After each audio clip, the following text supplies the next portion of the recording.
Welcome to my class. আমি প্রদ্যুৎ। দেখো আজকে আমি তোমাদের করাবো ক্লাস 5-এর গণিত বিষয়ের পৃষ্ঠা নম্বর 166, তারপর 167 এবং পরের পৃষ্ঠা অর্থাৎ পৃষ্ঠা নম্বর 168। এই তিনটে পৃষ্ঠার যতগুলো অঙ্ক রয়েছে এবং যে সমস্ত ধারণা রয়েছে প্রত্যেকটা খুব ছোট ছোট করে সহজ করে বুঝিয়ে দেওয়ার চেষ্টা করব। তোমরা শেষ পর্যন্ত ভিডিওতে সঙ্গে থাকো, আশা করি বুঝতে পারবে। তো চলো শুরু করা যাক। তো প্রথমেই আমরা দেখো 166 নম্বর পৃষ্ঠার অঙ্কগুলো দেখব। তো দেখো একদম ওপরে চলে যাই, কি বলছে এখানে রয়েছে সরল রেখা এবং বক্ররেখা। দেখো এর আগের ভিডিওতে কিন্তু আমরা দেখেছি যে সরল রেখা বা রেখাংশ দুই রকম হতে পারে, একটা হচ্ছে সরল রেখা আর একটা হচ্ছে বক্ররেখা, তাই না?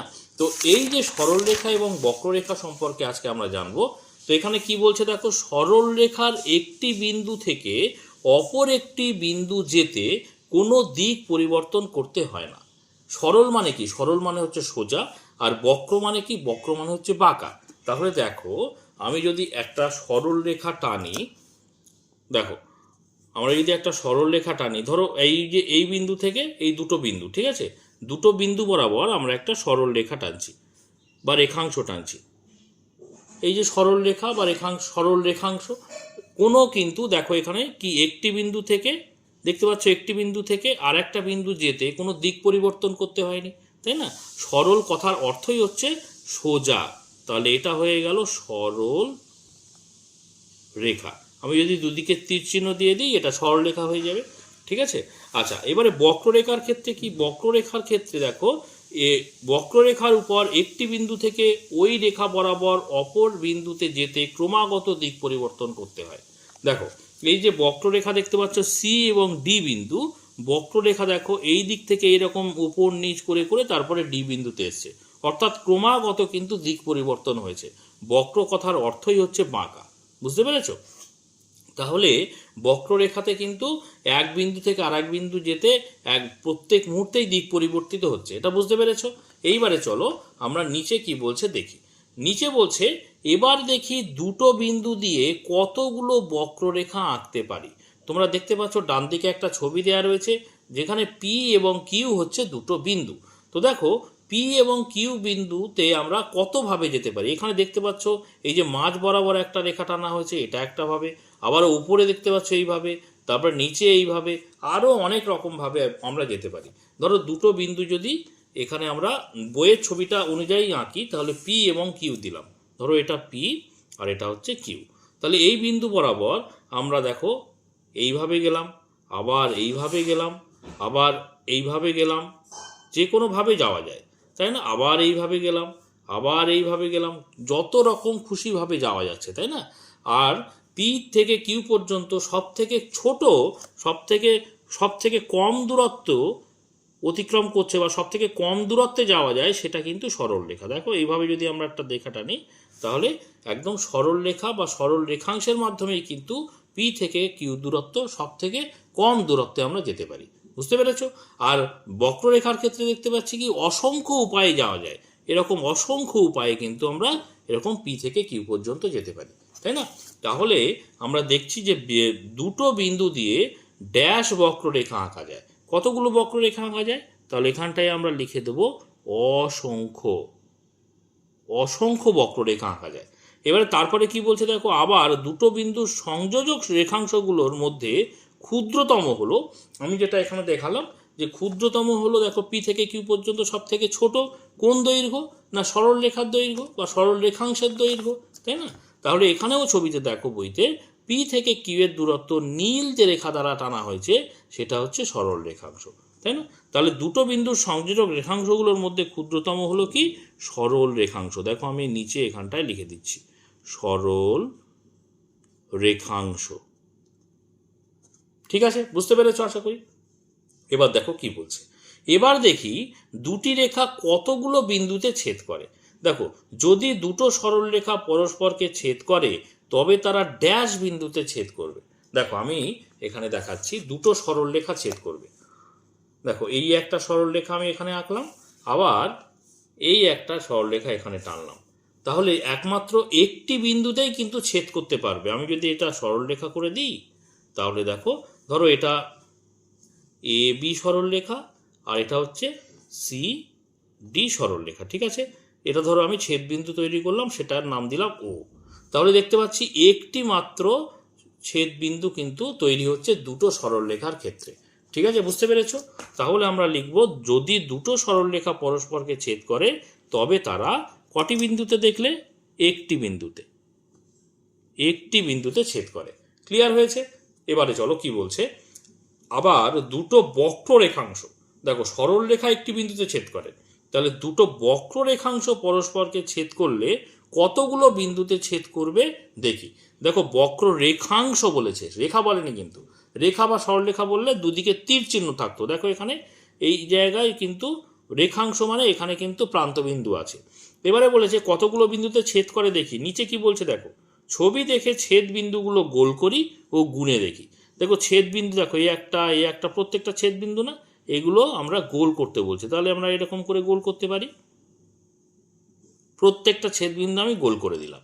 তাহলে গোল করি ও গুণে দেখি কটা হয়েছে। দেখো তো 1 2 3 4 5 6, ছটা বিন্দু ছেদ বিন্দু তৈরি হয়েছে। তাহলে এখানে দুটো বক্ররেখাংশ পরস্পরকে ড্যাশ বিন্দুতে ছেদ করেছে। কটি বিন্দুতে ছেদ করেছে? 6টি বিন্দুতে ছেদ করেছে, তাই না? তারপরে কি বলছে দেখো, কিন্তু দুটো বক্ররেখা পরস্পরকে ছেদ করলে সর্বাধিক ড্যাশ বিন্দুতে ছেদ করতে পারে। উপরেরটা ছিল কি বক্ররেখাংশ, আর নিচেরটা বলেছে বক্ররেখা। দেখো বক্ররেখা মানে কি, এই দিকে তখন তীর চিহ্ন চলে যাবে, তীর চিহ্ন দিতে হবে, মানে এই দিকে আমি অসীম পর্যন্ত বাড়াতে পারবো যত খুশি। দুটো রেখায় কিন্তু দুদিকে যত খুশি বাড়াতে পারবো। তখন কি এই দিকে আরও এইদিকে এরকম বাড়বে, তাই না? এরকম তখন আমি আরও বাড়াতে পারবো।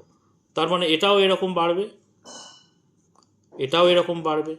তাহলে কি অসংখ্য, দেখো এইদিকে আমি তীর চিহ্ন দিয়ে দিচ্ছি। রেখা মানে কি, সরল রেখা আর সরল রেখাংশ কি সেটা আমি এর আগের ভিডিওতে বুঝিয়েছি। সরল রেখার কিন্তু কোনো প্রান্তবিন্দু নেই, মানে কোনো আমরা বাঁদিকেও যত খুশি বাড়াতে পারবো, ডান দিকেও যত খুশি বাড়াতে পারবো। আর রেখাংশ হলে কিন্তু তার প্রান্তবিন্দু থাকবে। প্রথম যে ছবিটা বইতে দেওয়া ছিল সেটা কিন্তু রেখাংশ ছিল। আমি দুদিকে তীর চিহ্ন দিলাম, যেহেতু এখানে বক্ররেখা বলেছে। তীর চিহ্ন দিলে এরকমভাবে আমরা বাঁদিকে আর ডান দিকে যত খুশি বাড়াতে পারবো। যত খুশি যখনই বাড়াবো তখন কিন্তু যত খুশি যে ছেদবিন্দুও তৈরি হয়ে যাবে, অসংখ্য ছেদবিন্দু তৈরি হবে, তাই না? যত বাঁদিকে বাড়াবো তত ছেদবিন্দু তৈরি হবে, যত ডান দিকে বাড়াবো তত ছেদবিন্দু তৈরি হবে। দেখতে পাচ্ছ এরকম ছেদবিন্দু প্রত্যেক ক্ষেত্রে তৈরি হবে। তাহলে দুটো বক্ররেখা পরস্পরকে ছেদ করলে সর্বাধিক রেখাংশ যখন সেখানে নির্দিষ্ট ছেদবিন্দু তৈরি হয়েছে, বক্ররেখা বা বক্ররেখা যখন হয়ে যাচ্ছে তখন কিন্তু সর্বাধিক অসংখ্য বিন্দুতে ছেদ করতে পারে, তাই না? তাহলে এই শূন্যস্থানে আমরা লিখব অসংখ্য, অসংখ্য বিন্দুতে ছেদ করতে পারে। ঠিক আছে, এবার দেখো নিচে কি বলছে, সরলরেখা ও ছেদবিন্দু নিয়ে বিভিন্ন খেলা খেলি। তো দেখো এখানে একজন দেখতে পাচ্ছি চেয়ার টেবিলে বসে কিছু আঁকছে, এবং ডান দিকে পরের পৃষ্ঠা অর্থাৎ 167 নম্বর পৃষ্ঠাতেও আর একজন কিন্তু এখানে চেয়ার টেবিলে বসে কিছু আঁকছে। তো দেখো এখানে কি বলছে ভালো করে খেয়াল করো। বলছে আফতাব ও ফরিদা ঠিক করলো যে তারা বিভিন্ন সরলরেখা আঁকবে। ভালো কথা, আফতাব একটি উঁচু টেবিলে এবং ফরিদা একটি নিচু টেবিলে টেবিলে আঁকতে বসলো। দেখো এইটা হচ্ছে আফতাব, দেখো উঁচু টেবিলে, দেখতে পাচ্ছ ছবিতে উঁচু টেবিলে আঁকছে, এবং পরের পৃষ্ঠা অর্থাৎ 167 নম্বর পৃষ্ঠাতে ফরিদা দেখো অনেক নিচু টেবিলে ছবি আঁকতে বসেছে, তাই না? তো এইবারে বলছে, দেখো কি বলছে, যে এখানে আফতাবের ছবির ছেদবিন্দুতে গোল দাগ দিই। দেখো আফতাবের আঁকা ছবি, এখানে ডান দিকে দুটো ছবি এঁকেছে। 1 নম্বর ছবিতে দেখছি যে 1 2 3 4 চারটি সরলরেখা এঁকেছে, এবং কিন্তু সরলরেখাগুলো ছেদবিন্দু তৈরি করেছে। কিন্তু 2 নম্বর ছবিতে 2টি সরলরেখা এঁকেছে এবং 2টি সরলরেখা কোনো ছেদবিন্দু তৈরি করেনি, তাই না? তো এখানে কি বলছে, আফতাবের ছবি ছেদবিন্দুতে গোল দাগ দিই। দেখো 1 নম্বর ছবিতে যে ছেদবিন্দুগুলো তৈরি হয়েছে সেইগুলো দেখো, এই একটা ছেদবিন্দু, এই একটা, তাই না? তাহলে এগুলো আমি গোল দাগ দিই। দেখো এইভাবে গোল দাগ দিচ্ছি ছেদবিন্দুগুলো, বুঝতে পেরেছো? সেটাই এখানে বলেছে। আর 2 নম্বর ছবিতে তো কোনো ছেদবিন্দু তৈরি হয়নি। এবারে চলো পরের পৃষ্ঠা অর্থাৎ 167 নম্বর পৃষ্ঠাতে কি বলছে দেখা যাক। দেখো এখানে বলছে 1 নম্বর ছবিতে ড্যাশটি ছেদবিন্দু পেলাম, কিন্তু 2 নম্বর ছবিতে ছেদবিন্দু পেলাম না। কোন ছবির কথা বলছে বলো তো? এই আফতাবের ছবিতে। তো আফতাবের ছবিতে আমরা 1 নম্বর ছবিতে কটা ছেদবিন্দু পেয়েছি? দেখো 1 2 3 4, তাই না? তাহলে এখানে আমরা শূন্যস্থানে লিখব 1 নম্বর ছবিতে 4টি ছেদবিন্দু পেলাম, কিন্তু 2 নম্বর ছবিতে কোনো ছেদবিন্দু পেলাম না। এটুকু ক্লিয়ার হয়েছে। এবারে চলো, যদি একই সমতলে দুটো সরলরেখা পরস্পরকে কখনো ছেদ না করে তারা সমান্তরাল সরলরেখা হয়। কি বললাম? একই সমতলে, দুটো বিষয় কিন্তু জানতে হবে। এই একই সমতলে বিষয়টা আমি পরে আলোচনা করছি। এই পর্যন্ত দেখো, দুটো সরলরেখা পরস্পরকে কখনো ছেদ না করে তখন আমরা তাকে সমান্তরাল সরলরেখা বলছি। তো দেখো, আফতাবের ছবি অর্থাৎ 2 নম্বর ছবিতে দুটো সরলরেখা দেখতে পাচ্ছি। আমি এদিকে যত খুশি বাড়াই বা ওপর দিকে যত খুশি বাড়াই কখনো কিন্তু ছেদ করবে না, তাই না? তো এই ধরনের সরলরেখা দুটোকে আমরা কি বলতে পারি? সমান্তরাল সরলরেখা। ক্লিয়ার হয়েছে? এবারে চলো, তারপরে কি বলছে ফরিদার ছবিতে কি বলছে দেখা যাক।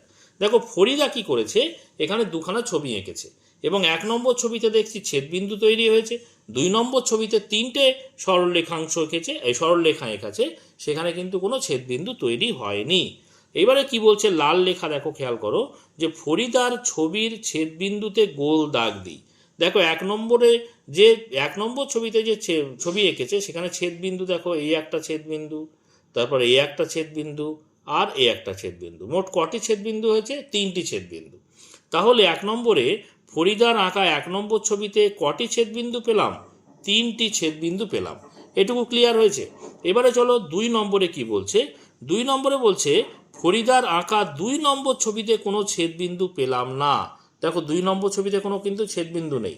তুমি ওপরে যত খুশি বাড়াও বা নিচে যত খুশি বাড়িয়ে দাও, কোনো ছেদবিন্দু পাবে না। তাই 2 নম্বর ছবির সরলরেখাগুলো কেমন সরলরেখা? আমরা উপরে কি দেখেছি বলো? দুটো সরলরেখা পরস্পরকে কখনো ছেদ না করলে তাকে সমান্তরাল বলছে। এখানে 3টি সরলরেখাও পরস্পরকে ছেদ করছে না। তাহলে এই সরলরেখাগুলোকে কি ধরনের সরলরেখা বলবো? অবশ্যই সমান্তরাল সরলরেখা বলবো। তাহলে এখানটায় আমরা লিখব সমান্তরাল। সমান্তরাল। তাহলে তাই 2 নম্বর ছবির সরলরেখাগুলো কি ধরনের সরলরেখা বলো? সমান্তরাল সরলরেখা। ঠিক আছে। এবারে চলো 3 নম্বর দাগেরটা কি বলছে। 3 নম্বরে বলছে, দেখি আফতাবের আঁকা ছবি ও ফরিদার আঁকা ছবি একই তলে আছে কি না। দেখো, আফতাব, ভালো করে এই বিষয়টা খেয়াল করো, আফতাব কিন্তু উঁচু টেবিলে আঁকছে, তাই না? আর ফরিদা দেখো নিচু টেবিলে আঁকছে। তাহলে দুটো তল কি এক? কখনোই এক নয়। কিন্তু দেখো, আমি এখানটায় তোমাদের আরো বোঝানোর চেষ্টা করছি। দেখো, বইতে এই সমান্তরাল সরলরেখা আঁকা আছে না? আমি এবারে খাতাটা কিন্তু আলাদা তল। দেখো, বইয়ের থেকে ওপরে কিন্তু খাতা আছে, তাই না? বই একটা তল আর খাতা দেখতে পাচ্ছ এখানে আলাদা তল। তাহলে খাতার উপরে যদি আমি সমান্তরাল সরলরেখা আঁকি, দেখো আমি এখানটায় আঁকছি, তাহলে তোমাদের বুঝতে সুবিধা হবে। দেখো, আমি এখানে 3টি সরলরেখা, সমান্তরাল সরলরেখা আছে না?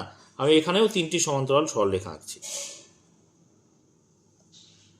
দেখতে পাচ্ছ, কোনোভাবেই কিন্তু কোনো দিকে আমি যেদিকে বাড়াই না কেন, 2 দিকে তীর চিহ্ন দিচ্ছি, যেদিকে বাড়াই না কেন কোনোভাবেই কিন্তু মিলবে না এরা কখনো। তাহলে আমি এই যে খাতার তল, এটা আলাদা তল, বইয়ের তল আলাদা তল, তাহলে খাতার তলে কিন্তু এরা সমান্তরাল। বুঝতে পেরেছো? কারণ এটা কখনোই যেদিকে বাড়াই না কেন মিলবে না। আবার বইয়ের ক্ষেত্রে এটা আলাদা তল, এখানে কিন্তু এই ছবিগুলো সমান্তরাল, তাই না? এরাও কখনো মিলবে না। কিন্তু দুটো তল কিন্তু আলাদা। বুঝতে পেরেছো? তার মানে আমরা বলতে পারি ফরিদার যেহেতু নিচু টেবিল আর এই আফতাবের কিন্তু উঁচু টেবিল, তার মানে দুটো তল কি এক? দুটো তল কিন্তু আলাদা, তাই না? তো সেটাই এখানে বলছে। এবং পরে যে বিষয়টা বলছে সেটা আমি বোঝাচ্ছি। দেখো, এখানে কি বলছে আগে খেয়াল করো। বলছে, কিন্তু আফতাবের ছবি একটি তলে আর ফরিদার ছবি অন্য তলে। বুঝতে পেরেছো? একটা ফরিদার, এই আফতাবের হচ্ছে উঁচু টেবিল আর ফরিদার হচ্ছে নিচু টেবিল। যেমন আমি এখানে বইটা নিচু জায়গা, নিচু তল, আর খাতাটা কিন্তু উঁচু তল, বইয়ের থেকে ওপরে আছে। এবারে দেখো, আফতাবের 2 নম্বর ছবির দুটো সরলরেখা একই তলে। দেখো, আফতাবের 2 নম্বর ছবি মানে এই সমান্তরাল সরলরেখার কথা বলছে। এটা একটা তল, যেহেতু এটা উঁচু টেবিলে এঁকেছে। আবার এখানে কি বলছে দেখো, আর ফরিদার 2 নম্বর ছবির 3টি সরলরেখা। দেখো, ফরিদার 3 নম্বর ছবি, এই 2 নম্বর ছবির এইটা, এখানে যে 3টি সরলরেখার কথা বলছে, 3টি সরলরেখা অন্য একটি তলে, কিন্তু আফতাব ও ফরিদার ছবিগুলি একই তলে নেই। একই তলে নেই। বুঝতে পেরেছো বিষয়টা? অর্থাৎ সমান্তরাল সরলরেখা হতে গেলে কিন্তু একই তলে থাকতে হবে। নিচে কি বলছে এবারে ভালো করে খেয়াল করো। তাই বলতে পারি একই সমতলে অবস্থিত দুই বা তার বেশি সরলরেখা যদি তারা পরস্পর মিলিত না হয় সেই সরলরেখাগুলো সমান্তরাল সরলরেখা। দেখো ভালো করে খেয়াল করো, একই সমতলে, আমি এর ওপরে কিন্তু এখানে দাগ দিয়েছিলাম, দেখো একই সমতলে বলেছিলাম যে পরে বোঝাচ্ছি, তাহলে একই সমতলে এখানেও দাগ দিলাম, একই সমতলে অবস্থিত দুই বা তার বেশি, দুটো হতে পারে বা তার বেশি, চারটে পাঁচটা ছটা যা খুশি হতে পারে, তারা যদি তার বেশি সরলরেখা যদি তারা পরস্পর মিলিত না হয়, দেখো মিলিত না হয়, যেদিকেই টানে না কেন মিলবে না, সেই সরলরেখাগুলো কিন্তু সমান্তরাল সরলরেখা। এইবারে তোমাদের মনে প্রশ্ন হতে পারে একই সমতলে না হলে কেন হবে না সমান্তরাল? দেখো এইবারে বোঝার চেষ্টা করো ভালো করে। দেখো আমি এখানে ফরিদা উঁচু, এই আফতাব উঁচু টেবিলে করেছিল আর ফরিদা নিচু টেবিলে করেছিল, দুটো তল আলাদা, তাহলে দুটো তলে হলে সমান্তরাল হবে না। যেমন আমি এখানে এঁকেছি বইয়ের যে তিনটে সরলরেখা এটা সমান্তরাল, এটাতে কোনো ক্লিয়ার আশা করি। এবারে দেখো আমি এখানে খাতাটা ধরছি, ভালো করে খেয়াল করো তো, দেখো খাতাটা ধরছি, এটা তো আলাদা তল, তাই না, আলাদা তল, তাহলে এখানেও কিন্তু যখন খাতার সঙ্গে খাতাটা বিচার করছি তখন কিন্তু এই তিনটি সরলরেখা সমান্তরাল। আবার বইয়ের যে সরলরেখাগুলো যখন বিচার করছি শুধু, তখন কিন্তু এই একই তলে কিন্তু এটা সমান্তরাল। এবারে এটাও এই তিনটে সমান্তরাল, এই তিনটে সমান্তরাল, কিন্তু তিনটে আলাদা তল, এই দুটো আলাদা তল। তাহলে আমি যদি এই সরলরেখাটা যদি বাঁদিকে টানি, দেখো ভালো করে, এইগুলো যদি আমি বাঁদিকে টানি আর এইগুলো তো রয়েছে, তাহলে কি ছেদ করবে না? দেখো এই সরলরেখা যদি আমি বাঁদিকে টেনে দিই এইভাবে, ছেদ করে যাবে তো। এটা যদি বাঁদিকে টানি ছেদ করে যাবে না? এটা যদি বাঁদিকে টানি ছেদ করে যাবে তো।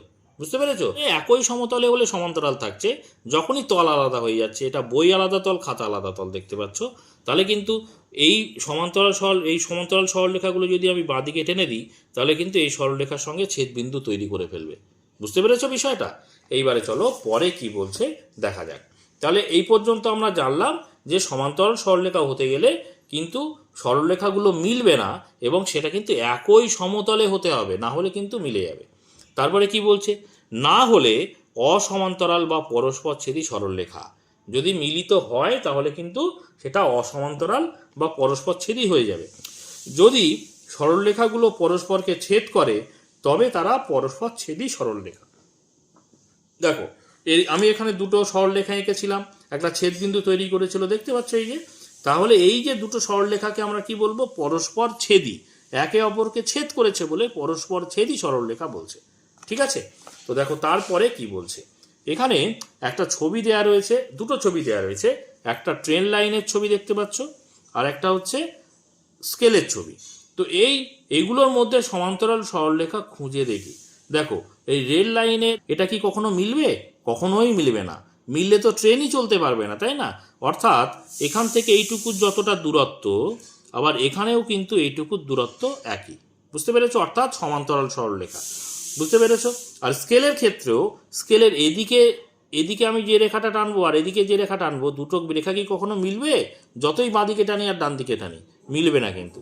মানে স্কেলের দুদিক বরাবর যে রেখা টানলে সেটাও কিন্তু সমান্তরাল সরলরেখা হবে। বুঝতে পেরেছো? এবারে চলো আমরা 167 নম্বর পেজ করে ফেললাম, এবারে 168 নম্বর পৃষ্ঠাতে কি বলছে দেখা যাক। 168 নম্বর পৃষ্ঠাতে প্রথমেই ওপরে বলছে, দেখো, নিচের ঘনবস্তুর মধ্যে সরল রেখাংশ ও বক্র রেখাংশ খুঁজে বার করি। দেখো আমি এখানটায় দুটো বিষয় এখানটায় বলে দিই, তাহলে বোঝাতে সুবিধা হবে। দেখো সরল রেখাংশ যেখানে হবে সেখানে আমি দন্তস্ব লিখব, আর বক্র রেখাংশর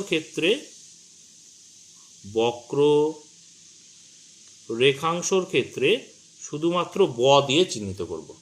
মানে দন্তস্ব মানে হচ্ছে সরল রেখাংশ বোঝাচ্ছে, বক্র রেখাংশর ক্ষেত্রে ব দিয়ে চিহ্নিত করব, যেখানে বক্র রেখাংশ থাকবে ব লিখব। ঠিক আছে? তাহলে কিন্তু আমার বোঝাতে সুবিধে হবে। এখানে দেখো, এখানে খেয়াল, প্রথমেই ছবিটা হচ্ছে, দেখো কাপের দুদিকের যে রেখা, প্রান্ত রেখাগুলো আছে, এগুলোকে দেখতে পাচ্ছ সরল রেখা, তাই না? তাহলে এটা সরল রেখা, স লিখলাম মানে সরল রেখা, এটার কি সরল রেখা, ছ লিখলাম, দন্তস্ব লিখলাম। এবারে দেখো এটা বাঁকা হয়েছে, মানে এটা কি বক্ররেখা, সেই জন্য ব দিয়ে চিহ্নিত করলাম। আবার দেখো এইটা সব কি ব না, বক্ররেখা, ওই জন্য ব দিয়ে চিহ্নিত করলাম। আবার পেন্সিলের এখানে দেখো এইটা সব কি, সব সরল রেখা, তাহলে এগুলো আমি দন্তস্ব লিখলাম। আবার দেখো এই যে রেখাগুলো বেঁকে গেছে না, তাহলে এটা কি হয়ে যাবে? বক্ররেখা হয়ে যাবে। আবার দেখো এটা বেঁকে গেছে না এরকম, তাহলে এটা হয়ে যাবে বক্ররেখা, তাই না? আবার এখানে দেখো এইগুলো বেঁকে গেছে, তাই না? যেখানে বাঁকা থাকবে সবগুলো কিন্তু বক্র, আর সোজা থাকলে সরল। এবারে চলো চেয়ারের ছবিতে। চেয়ারের ছবিতে এইগুলো সব কিন্তু সরল রেখা, দেখতে পাচ্ছ? এগুলো সবই কিন্তু সরল রেখা, সব সরল রেখা, অর্থাৎ দন্তস্ব লিখে দিলাম, বুঝতে পেরেছো? এগুলো সব সরল রেখা। এবারে চলো ইট, দেখতে পাচ্ছ এটা ইটের ছবি। এই যে প্রান্ত রেখা যেগুলো সব দেখতে পাচ্ছ সবই কিন্তু সরল রেখা, বুঝতে পেরেছো? এবারে বইয়ের ক্ষেত্রে দেখতে পাচ্ছ প্রান্ত রেখাকে সরল রেখা বলে চিহ্নিত করা আছে। আবার দেখো এই যে বাঁকানো যে চিত্রগুলো এগুলো কিন্তু বক্ররেখা। আবার এই যে দেখো এটা বাঁকানো এইভাবে, তার মানে এটা হচ্ছে বক্ররেখা, বুঝতে পেরেছো? আবার এই যে প্রান্ত রেখা এটা কিন্তু সরল রেখা। আবার দেখো এই যে একটা ছবি দেওয়া রয়েছে, এখানে দেখতে পাচ্ছ পুরোটাই কিন্তু বক্ররেখা, সব জায়গায় কিন্তু বাঁকানো আছে। আবার দেখো এটা বক্ররেখার ছবি আলাদা করে দেয়াই রয়েছে, আলাদা করে লেখার কোনো প্রয়োজন নেই। আবার দেখো এখানে একটা আইসক্রিমের ছবি দেখতে পাচ্ছি, তো আইসক্রিমের ছবি এই দেখো এটা হচ্ছে বক্ররেখা। তারপরে প্রত্যেকটাই কিন্তু এখানে বাঁকানো রয়েছে, সব কিন্তু বক্ররেখা। যদি সত্যি আইসক্রিম আমরা দেখি তাহলে দেখতে পাবো এইগুলো কিন্তু এরকম কিন্তু গোলাকার, তাই না? অর্থাৎ এগুলোও কিন্তু সব বক্ররেখাই হবে। আচ্ছা এবারে চলো নিচে কি বলছে দেখা যাক। নিচে বলছে সরল রেখা আঁকি। তাহলে সরল রেখা আমরা খুব সহজে এঁকে দিতে পারবো। দেখো সরল রেখা আঁকি মানে আমরা এরকম একটা রেখা এঁকে দেব, ঠিক আছে? তাহলে দুদিকে তীর চিহ্ন অবশ্যই থাকবে। তাহলে মাঝখানে এরকম দুটো বিন্দু নেব, একটার নাম দিলাম এ আর একটার নাম দিলাম বি। তাহলে এটা কিন্তু এবি সরল রেখা আঁকলাম। এবি সরল রেখা কিন্তু দুদিকে তীর চিহ্ন দিলাম কেন? কারণ সরল রেখার কিন্তু কোনো প্রান্ত বিন্দু থাকে না, বোঝা গেল? এবারে দেখো বক্ররেখা আঁকি। তাহলে বক্ররেখা আমি এরকম ধরনের রেখে দিলাম, এদিকে তীর চিহ্ন এদিকে তীর চিহ্ন, যেহেতু বক্ররেখা বলেছে রেখাংশ বলেনি, তাহলে এটার নাম দিলাম এ, এটার নাম দিলাম বি, ঠিক আছে? এরও প্রান্তবিন্দু থাকবে না যেহেতু রেখা বলেছে। এবারে সমবিন্দু চারটি সরল রেখা আঁকি। দেখো সমবিন্দু বিষয়ে এর আগের ভিডিওতে আমি দেখিয়েছি। সমবিন্দু সরল রেখা মানে কি? যে সরল রেখাগুলো একই বিন্দুগামী, একটা বিন্দুতে ছেদ করেছে। তাহলে এখানে কটি সরল রেখা আঁকতে বলেছে? চারটি। তাহলে দেখো আমি এইভাবে এটা একটা আঁকলাম, এটা আর একটা, আবার এটা আর একটা, এটা আর একটা এঁকে দিলাম। কটা আঁকলাম? মোট চারটি আঁকলাম।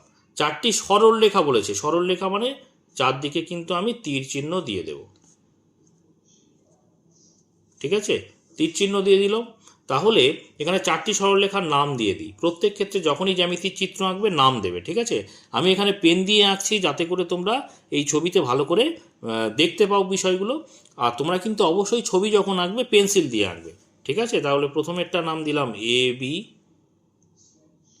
ধরো এইটার নাম দিলাম সি ডি, তারপর এটার নাম দিলাম ই এফ, আর এটা সরলরেখাটার নাম দিলাম জি এইচ, ঠিক আছে? যে ছেদবিন্দুতে যে বিন্দুতে মিলিত হয়েছে তার নাম দিলাম ও। তাহলে সমবিন্দু চারটি সরলরেখা এঁকেছি। সমবিন্দু মানে কি? একটি মাত্র বিন্দুতে যখন সরলরেখাগুলো ছেদ করে তখন সেই সরলরেখাগুলোকে সমবিন্দু সরলরেখা বলে, ঠিক আছে? আচ্ছা চলো এরপরে কি বলছে দেখা যাক। বলছে দেখো সমরেখ তিনটি বিন্দু আঁকি। সমরেখ মানে কি? তিনটি বিন্দু আঁকবো। সমরেখ মানে একই রেখার উপর অবস্থিত তিনটি বিন্দু এখানে আঁকবো।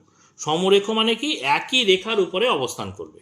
তাহলে দেখো, তাহলে এই একটা বিন্দু, এই একটা বিন্দু, আর এই একটা বিন্দু নিলাম, তিনটে বিন্দু নিলাম, বুঝতে পেরেছো? তাহলে এই তিনটে বিন্দু দিয়ে আমি একটা রেখা টেনে দেবো, ঠিক আছে? সমরেখ তিনটি বিন্দু আঁকি। তাহলে এখানে তিনটি বিন্দু এঁকেছি, নাম দিই এ বি সি। তাহলে সমবিন্দু আর সমরেখ বিষয়টা যেন গুলিয়ে না যায়। সমবিন্দুর ক্ষেত্রে সমবিন্দু সরল রেখা, অর্থাৎ একটি নির্দিষ্ট বিন্দুতে যখন দুই বা তার বেশি সরলরেখা ছেদ করছে তখন আমরা বলছি তাকে সমবিন্দু সরলরেখা, সেই সরলরেখাগুলোকে। আর সমরেখ বিন্দু কি? সমরেখ বিন্দু হচ্ছে তিন বা তার বেশি বিন্দু যখন একটি রেখার উপরেই অবস্থান করছে। দেখতে পাচ্ছ এ বি সি সব একটি রেখার উপরেই রয়েছে, তাহলে সেই বিন্দুগুলোকে বলছে সমরেখ বিন্দু। ঠিক আছে, এবারে চলো পরেরটা কি বলছে। বলছে দুটি সমান্তরাল সরলরেখা আঁকি। তাহলে দুটি সমান্তরাল সরলরেখা মানে যে সরলরেখা দুটো কখনোই বাঁ দিকে টানি আর ডান দিকে টানি কখনোই কিন্তু মিলবে না। তাহলে সেরকম দুটো সরলরেখা আঁকলেই সমান্তরাল সরলরেখা হয়ে যাবে। তাহলে দেখো এইভাবে আমি সমান্তরাল সরলরেখা এঁকে দিলাম, দুদিকে তীর চিহ্ন দিলাম, যেহেতু এখানে সরল রেখা বলেছে সেই জন্য, রেখাংশ বলেনি। তাহলে ওপরে নাম দিই, ওপরে নাম দিলাম এ বি, আর নিচের সরলরেখাটার নাম দিলাম সিডি। ঠিক আছে, আশা করি ক্লিয়ার হয়েছে এই পর্যন্ত। তো আজকে এই পর্যন্ত। এর পরের ভিডিওতে কিন্তু 169 নম্বর পেজ থেকে অঙ্কগুলো করতে থাকবো। তোমরা সেই সমস্ত ভিডিও বা অঙ্কগুলো যদি পেতে চাও অবশ্যই চ্যানেলটিকে সাবস্ক্রাইব করে নিয়ে সঙ্গে থেকো। আর আজকের ভিডিওটি যদি ভালো লাগে অবশ্যই একটা লাইক করে দিও, কমেন্ট করো, বন্ধুদের মধ্যে শেয়ার করে দিও। তো দেখা হচ্ছে পরের ক্লাসে।